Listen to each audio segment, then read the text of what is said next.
Hello and welcome back to Module 2.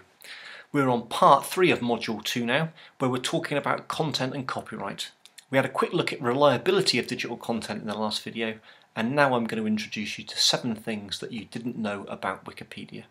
I have to say Wikipedia is one of my favourite websites. It's full of interesting facts, it's full of interesting information, and I love the fact that it's written by everybody.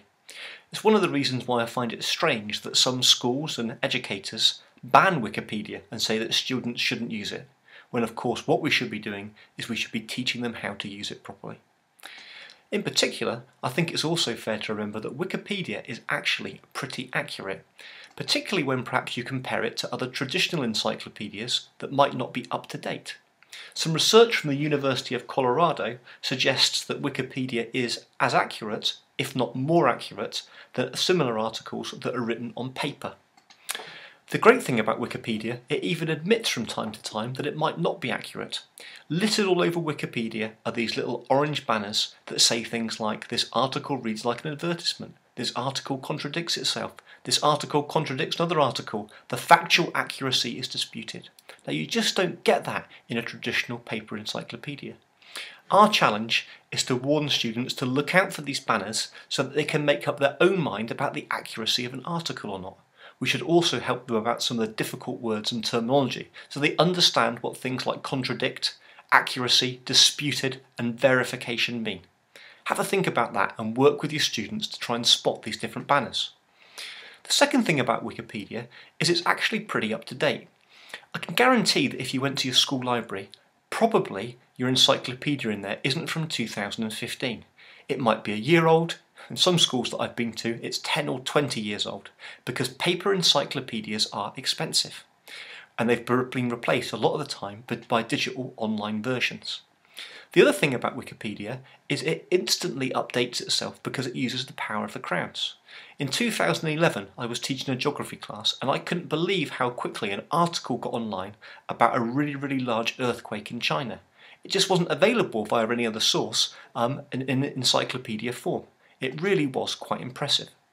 You can also, of course, search Wikipedia by the place that you're in, using apps like the Cyclopedia app.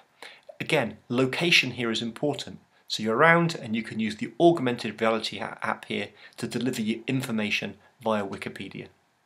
The third thing, and this is really important, is Wikipedia has tabs. Along the top of the page, you've got different tabs for the article, for the discussion, for editing and history. The article tab helps people understand about a thing. The discussion tab is a really interesting thing because this is where different people who are contributing to the article are discussing what to write.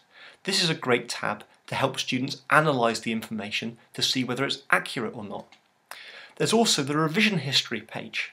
And again, if we're trying to think about the accuracy of a web page, bearing in mind the point of an encyclopedia is to be as neutral as possible, we could maybe suggest that if an article that's been edited one time is a lot more likely to be biased than an article that's been edited 100 times, or perhaps even several thousand times. So again, looking at the revision history here is also really important. As well, don't forget that anybody can edit Wikipedia because it's a wiki. A wiki means, it comes from the Hawaiian word quick.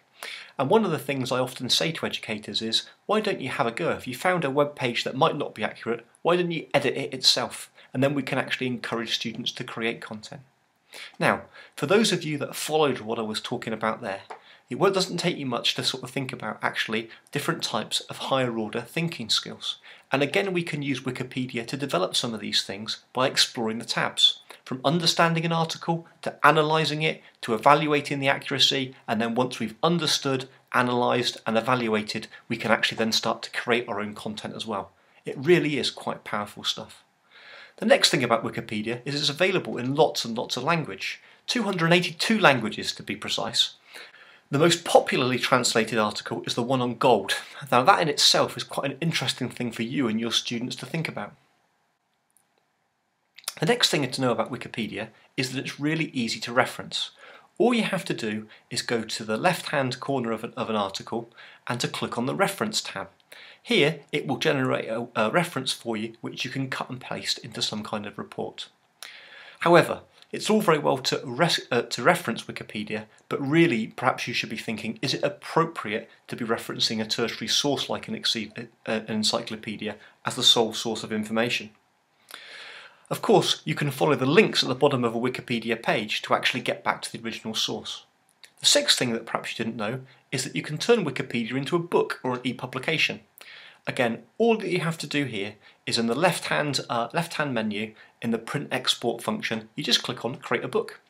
And then once you've created a book, you select the Wikipedia pages that you want, and then you're able to download that in a variety of different formats, and again you'll be able to export that or upload that for your students to look at in their own time. And the seventh thing that perhaps you didn't know is that Wikipedia has got lots and lots of sisters via the Wikimedia Foundation. And the Wikimedia Foundation is a great source of finding out other crowdsourced content. We'll come back to the Wikimedia Commons in a later video because it is a really good source of copyright-free information. So there we go. Wikipedia has got lots and lots of things that are really important in education. Let's make sure that we teach our students how to use it rather than blocking it from schools and from homes.